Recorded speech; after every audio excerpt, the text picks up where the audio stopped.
정부가 대북 제재와 별개로 남북이 독자적으로 추진할 수 있는 협력 사업들을 검토하고 있습니다. 정상 간 합의에 의존하는 대신에 실무선에서 적극 추진해가겠다는 의지로 해석됩니다.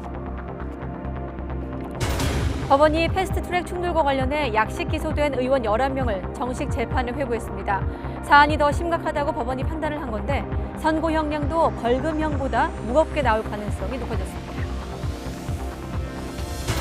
세월호 참사 당시 KBS 보도에 개입한 혐의로 기소된 무소속 이정현 의원에 대해 대법원이 벌금형을 최종 선고했습니다.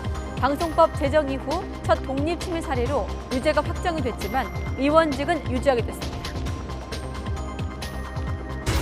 부동산 정책과 관련해 민주당은 보유세를 강화해야 한다는 기조에 힘을 실으면서 주택거래 허가제에는 부정적인 견해를 밝혔습니다. 한국당은 정부의 부동산 정책이 가격 폭등과 양극화만 초래하고 있다면서 폐기해야 한다는 공약을 발표했습니다. 중국 우한에서 발생한 신형 코로나 바이러스 폐렴이 일본에서도 처음 발생했습니다. 춘제를 앞두고 다음 주부터 중국 관광객이 대거 입국할 예정인데다가 올림픽을 코앞에 두고 일본은 방역에 비상이 걸렸습니다.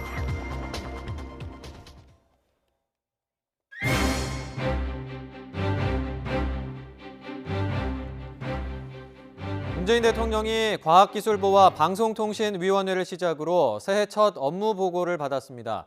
문 대통령은 오늘 업무 보고의 마무리 발언을 정세균 총리에게 맡기기도 했는데 책임 총리 역할에 힘을 실어준 것으로 풀이됩니다. 김도원 기자입니다. 문재인 대통령 집권 후반기를 맞아 2년 5개월 만에 전 부처를 대상으로 한 신년 업무 보고가 시작됐습니다.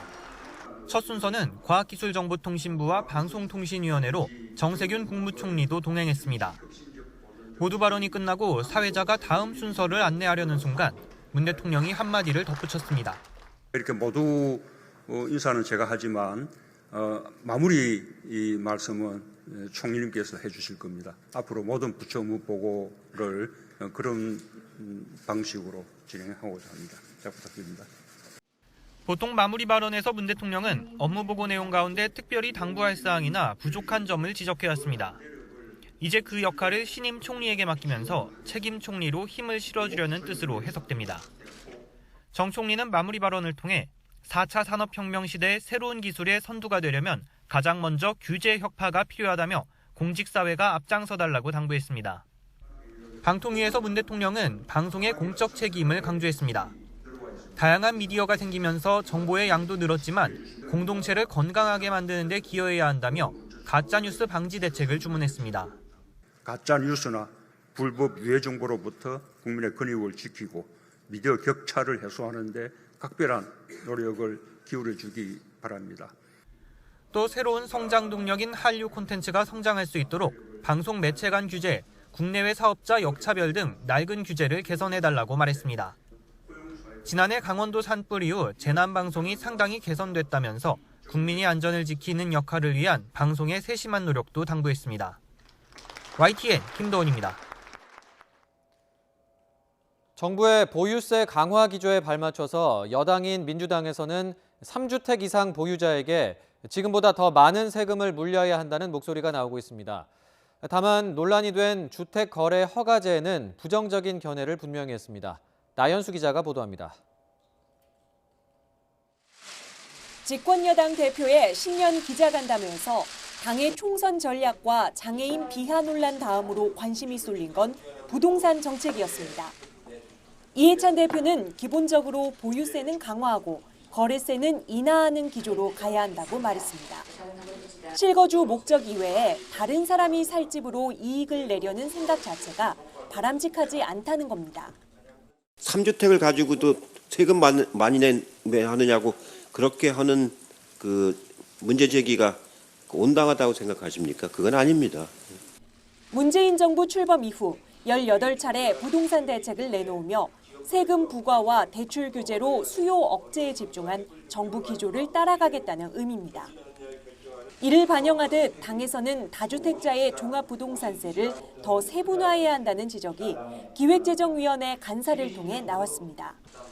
1주택과 2주택, 3주택 이상만으로 구분된 종부세 과세 체계가 중장기적 조세 정의에 부합하느냐는 건데 세 채 이상 집을 많이 가질수록 세금을 더 많이 내야 한다는 얘기입니다. 예를 들어 집 3채를 소유한 사람과 집 5채를 보유한 사람에게 동일한 세금을 부과하는 것이 조세정의 측면에서 적정한지 검토할 필요가 있습니다. 다만 강기정 청와대 정무수석이 언급해 논란이 된 주택거래 허가제에 대해서는 당 대표가 분명하게 선을 그었습니다. 허가제 같은 경우는 굉장히 강한 국가 통제 방식인데 그런 건 시장 경제에서는 적절하지가 않습니다.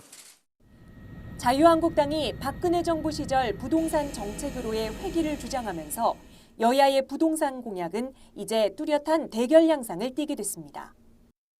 투기 지역 다주택 보유 후보자들에게서는 부동산 매각 서약서까지 받겠다는 민주당. 진정성 호소를 넘어 무주택자의 표심을 당길 부동산 공약을 완성하는 데 공을 들이고 있습니다. YTN 나연수입니다. 자유한국당이 재건축과 재개발, 주택담보대출 기준을 완화하고 분양가 상한제를 폐지하는 내용의 부동산 공약을 발표했습니다. 한국당은 문재인 정권이 서울 지역의 부동산 가격을 폭등시키고 양극화만 초래했다며 주택 공급을 확대하고 분양가 상한제 등 규제를 폐지하겠다고 밝혔습니다. 특히 대출 규제로 서울에서 내 집 마련이 어려워진 실수요자들을 위해 주택담보대출 기준을 대폭 완화해서 누구나 상환 능력만 있으면 대출을 받아 여건에 맞는 집을 살 수 있도록 하겠다고 강조했습니다. 또 정부가 수도권 외곽 지역에 3기 신도시를 만들겠다는 계획에 대해서도 장기적 고려 없이 정치적 의도에서 추진된 정책이라며 전면 재검토하겠다고 선언했습니다.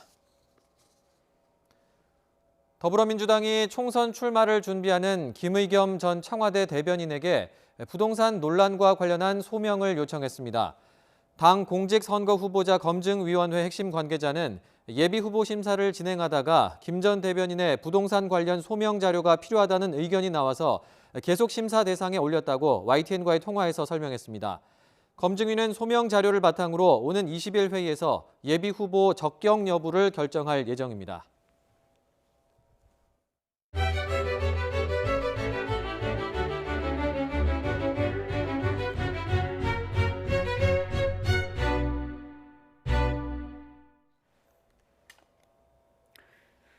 네, 지난해 4월 국회 패스트트랙 충돌 사태와 관련해 약식 기소가 된 여야 의원 11명이 정식 재판에 넘겨졌습니다.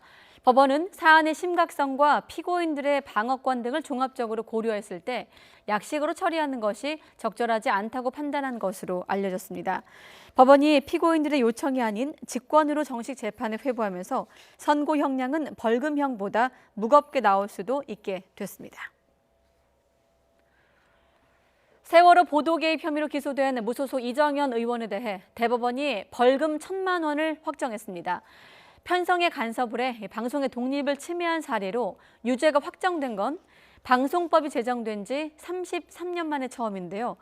벌금형으로 의원직을 지킨 이 의원, 사법부 판단에 승복한다면서 세월호 유족들에게 사과했습니다. 강희경 기자의 보도입니다.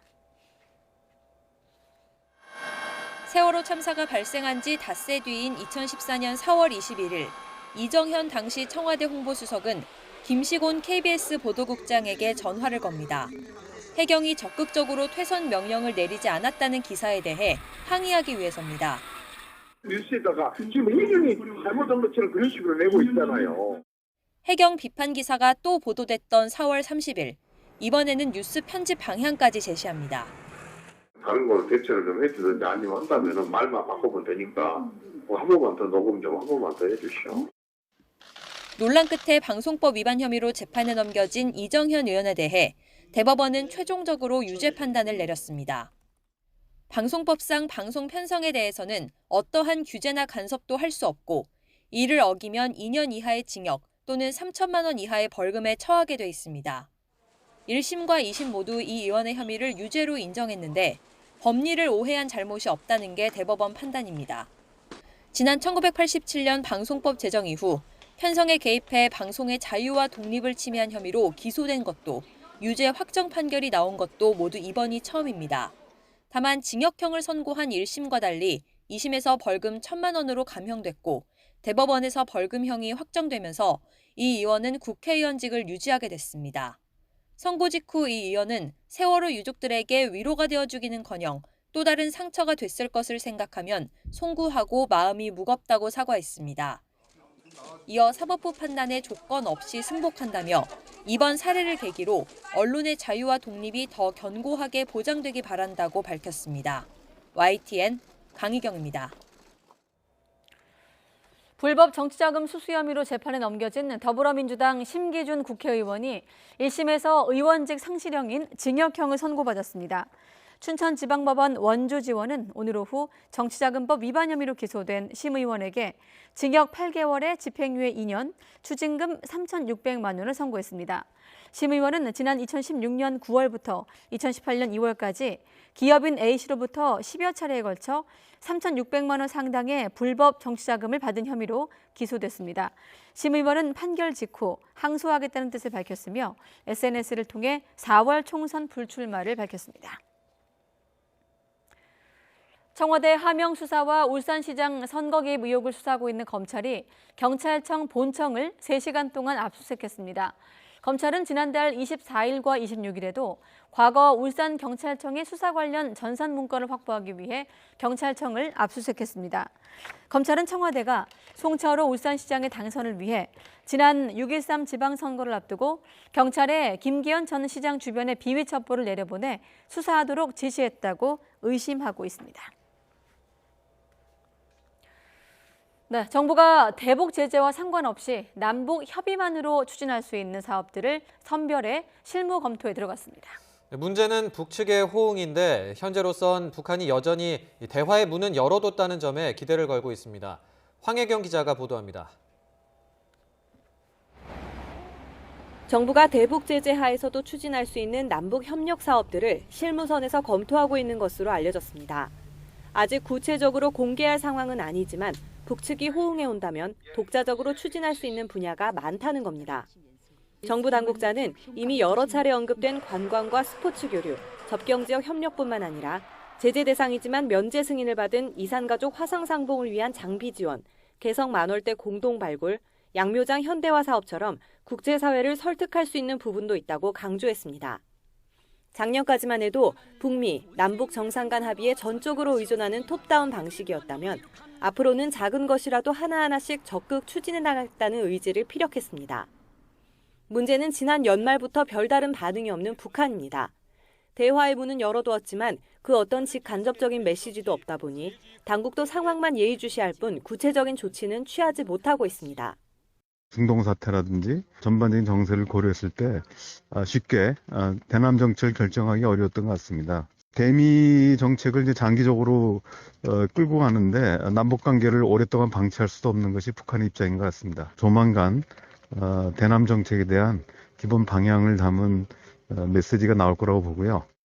이런 가운데 북한은 내부적으로는 연일, 주민 결속과 생산성 독려에 집중하는 모양새입니다. 북한 매체들은 최근 개장한 양덕온천의 첫 손님으로 건설군인 가족들을 초청했다면서 김정은 위원장의 애민 정신을 대서특필했습니다. YTN 황혜경입니다. 네, 중국 우한에서 잇따르고 있는 폐렴이 지난주 태국에 이어 일본에서도 처음으로 확인됐습니다. 네, 다음 주 중국 최대 명절 춘제를 맞아서 해외로 나가는 중국인이 많을 것으로 보이는데 관련국들이 긴장하고 있습니다. 도쿄에서 황보현 특파원입니다. 중국 우한에서 확산한 신형 코로나 바이러스에 의한 폐렴 환자가 일본에서도 처음으로 확인됐습니다. 新型コロナウイルスに関連した肺炎の患者の発生が国内で確認されたのは今回が初めてでございます。 이 환자는 중국 국적의 30대 남성으로 친척을 만나기 위해 우한을 방문한 것으로 전해졌습니다. 도쿄 남쪽인 가나가와현에 사는 이 남성은 중국 우한을 방문했을 때인 지난 3일 열이 많이 났고 6일 일본에 귀국했습니다. 귀국 당시 공항에서 검역이 있었지만 이곳에서는 별 반응이 나타나지 않아 그냥 통과한 것으로 드러났습니다. 당일 스스로 병원을 찾아 진료를 받았고 10일부터 입원해서 치료를 받다가 병세가 호전돼 닷새 만에 퇴원했습니다. 일본 국립감염증연구소는 이 남성의 검체에서 우한에서 확인된 신형 코로나 바이러스와 같은 바이러스가 검출됐다고 밝혔습니다. 이 남성은 후생노동성 조사에서 이번 폐렴의 진원지로 지목되고 있는 우한의 수산시장에는 들르지 않았다고 말했습니다. 이에 따라 후생노동성은 이 남성이 우한 현지에서 폐렴 환자와 접촉했을 가능성이 큰 것으로 보고 전파 경로를 조사하고 있습니다. 일본 정부는 총리실 위기관리센터를 중심으로 관련 정보 수집과 경계를 강화하고 있습니다. 国際的な情報収集や検疫の着実な実施、万全の体制で行っていく。 지난 8일에는 태국에 여행을 갔던 60대 중국 여성이 우한 폐렴에 걸린 사실이 확인되기도 했습니다. 중국 당국이 신형 코로나 바이러스의 사람 간 전파 가능성을 배제할 수 없다고 밝힌 가운데 다음 주 춘제 연휴를 맞아 수백만 명의 중국인들이 해외로 나갈 것으로 보여 관련국들이 방역 대책에 고심하고 있습니다. 도쿄에서 YTN 황보현입니다. 네, 성폭행 혐의를 받고 있는 가수 김건모 씨가 어제 경찰 조사에서 자신의 결백을 주장할 증거들을 제출한 것으로 확인됐습니다. 특히 당시에 배트맨 티셔츠를 입고 있지 않았다는 사실을 입증할 영상도 포함이 됐다고 하는데, 하지만 이 자료들이 성폭행 혐의를 벗겨줄 수 있는 직접적인 증거가 될 수 있을 것인가는 미지수입니다. 박희재 기자가 취재했습니다. 김건모 씨는 경찰 조사에서 성폭행 의혹이 제기된 시기에 피해자 측이 주장한 술집에 갔던 사실은 인정한 것으로 확인됐습니다. 경찰이 김 씨의 차량 운행 동선이 저장된 GPS 기록까지 압수해간 상황에서 업소 방문 사실을 다투는 것은 실효성이 없다는 판단으로 보입니다. 김 씨 측은 그러나 성폭행 혐의는 전면 부인한 것으로 전해졌습니다. 피해자 측이 주장한 것과 달리 술 마시는 내내 매니저와 함께 있었다는 주장을 편 겁니다. 그러면서 의혹 당일 결제한 150만 원짜리 카드 내역을 증거로 제출한 것으로 확인됐습니다. 해당 업소에서 피해 여성 측 주장처럼 여성 도우미와 단둘이 술을 마시려면 그보다 훨씬 비싸다는 게 이를 반증한다는 겁니다. 또 술을 마시러 오기 직전에 들렀던 장소에 CCTV도 증거로 냈습니다. 피해자가 배트맨 티셔츠를 입었다고 주장했지만 다른 옷을 입고 있는 CCTV 화면은 피해자 측 주장이 거짓임을 입증한다는 논리를 편 겁니다. 처음 이 문제를 제기하고 말씀하신 분들과 그분들의 말씀과 다른 여러 자료들을 제출을 했습니다. 경찰은 일단 김 씨 측이 제출한 증거들이 성폭행 무혐의를 직접 입증하기는 어렵다는 입장인 것으로 전해졌습니다. 성매매가 아닌 폭행을 당했다는 주장이고 배트맨 티셔츠를 입지 않았다는 CCTV도 술집에서 찍힌 건 아니기 때문입니다. 또 피해자 진술이 상당히 일관성이 있어 추가적인 조사가 필요하다는 입장이어서 김건모 씨가 추가로 소환될 가능성도 있어 보입니다. YTN 박희재입니다. 네, 그리고 이 사생활이 담긴 문자 메시지 유출로 논란의 중심에 서 있는 배우 주진모 씨는 문자 속에 등장한 여성들에게 사죄했습니다.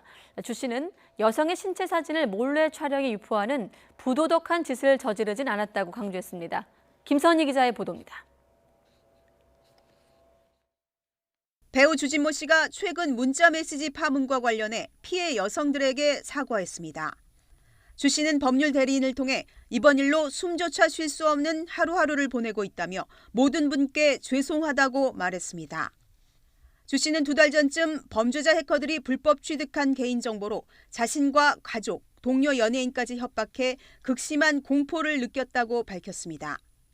여권과 주민등록증, 운전면허증 사진을 비롯해 휴대전화에 저장된 동료 연예인의 개인정보까지 보내며 정신이 혼미할 만큼 몰아붙였다고 주장했습니다.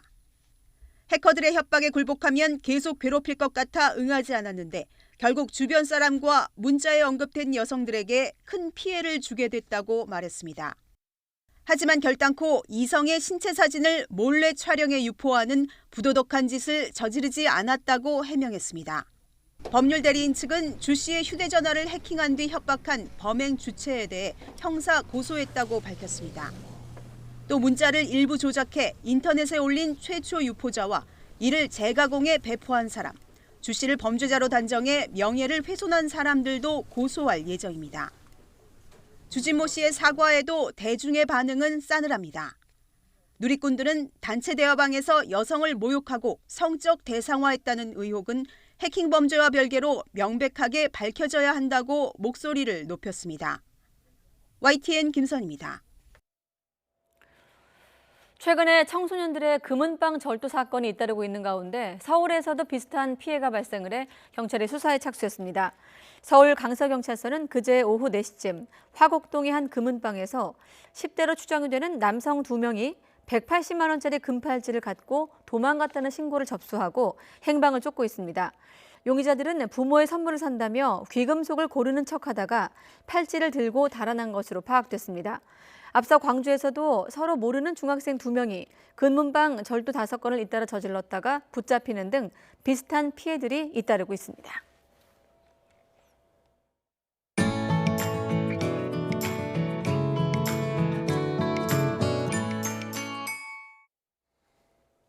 네, 혹시 아메리카 왕거저리 유충이라고 들어보셨습니까? 이번에 국내에서 새로 식용으로 등록된 곤충인데 식품 재료로 손색이 없다고 합니다. 김학무 기자가 전해드립니다. 아주 많은 수의 애벌레가 꿈틀거리는 모습이 징그럽기까지 합니다. 이미 식용곤충으로 널리 알려진 미럼보다 1.5배가량 커 슈퍼 미럼으로 불리는 아메리카 왕거저리 유충입니다. 이 벌레는 유럽과 남미, 중국, 태국 등지에서 이미 통조림이나 초콜릿, 요리 등에 이용하는 식용곤충. 최근 영양학적 가치와 제조기술, 독성 평가 등을 거쳐 국내 식품 원료로 식약처에 등록됐습니다. 고소해로 불리는 미럼과 꽃뱅이, 장수풍뎅이, 귀뚜라미 등에 이어 국내 8번째 식용곤충입니다. 그 건강 음료 만드는 공장들이나 암에 걸리신 분들이 저한테 이제 직접 의뢰를 하시는 분들도 계시고 그쪽 사업을 관심 있어 하시는 분들이 이제 연락을 많이 주십니다. 국내 곤충 시장은 최근 10년간 12배나 성장해 올해 2조 원을 넘을 것으로 예상합니다. 애완용이나 학습용 위주이던 곤충 시장이 식품 원료로 영역이 넓어지는 데 따른 겁니다. 가공 기술이 개발되면서 과자류와 면류 등 다양한 곤충 식품이 등장하고 알약이나 분말, 환 형태의 건강기능성 식품으로도 활용됩니다. 식용곤충의 장점은 단백질 함량이 소나 돼지고기보다 2배 이상 높고 사육 과정에서 환경오염을 적게 일으킨다는 점입니다. 곤충의 기능성 연구 부분하고요. 표준화하는 작업을 할 거고요. 그리고 소비자 인식 개선을 위해서 적극적인 홍보를 통해서 영양 성분이 풍부하면서 환경오염 걱정이 없는 곤충이 조만간 식품 산업을 이끌 것으로 보입니다. YTN 김학무입니다. 시중에 팔리는 달걀 가운데 78%가 1등급 이상 품질로 신선도가 대체로 좋은 것으로 나타났습니다. 소비자 시민 모임이 지난해 11월 서울 시내 대형마트와 전통시장 등에서 파는 달걀 50개 제품 2,500알을 축산물 품질 평가원에서 검사한 결과 절반이 1+ 등급이었고 28%가 1등급으로 나타났습니다. 2등급 제품은 대형마트 제품 2개, 슈퍼마켓 제품 7개, 전통시장 제품 2개였습니다. 농촌진흥청이 땅에 씨앗을 심어 재배하는 딸기 품종인 씨베리를 국내 처음으로 개발했습니다. 농진청이 2004년부터 딸기를 자가 수정한 뒤 교배해서 개발한 씨베리는 과실이 단단하고 당도가 높은 게 장점으로 1년 내내 꽃이 피고 열매를 맺습니다. 딸기 줄기를 심어 번식하는 기존 영양 번식법은 묘를 기르는 데 많은 면적과 노력이 들고 병원균과 바이러스 감염 위험이 커지는 문제가 있습니다. 네, 아카데미상에 이름을 올린 우리 영화, 기생충만 있는 게 아닙니다. 한국 최초로 아카데미상 단편 다큐멘터리 부문 후보에 오른 영화인데요. 감독은 참사 이후 얼마나 말도 안 되는 이야기가 있는지 설명해주고 싶었다고 했는데 말도 안 되는 이야기는 영화 밖 현실에도 여전합니다. 자유한국당 역사교과서 토론회에서 세월호 사건은 그냥 교통사고일 뿐인데 왜 이렇게 난리인지 모르겠다는 막말이 등장을 한 겁니다. 그날 그 바다에 국가는 없었다는 질문을 던지고 있는 영화 부재의 기억. 참사를 알리기 위한 영화의 노력과 성과가 정치 현장 속 망언과 새삼 대비됩니다. 뉴스 큐레이터였습니다.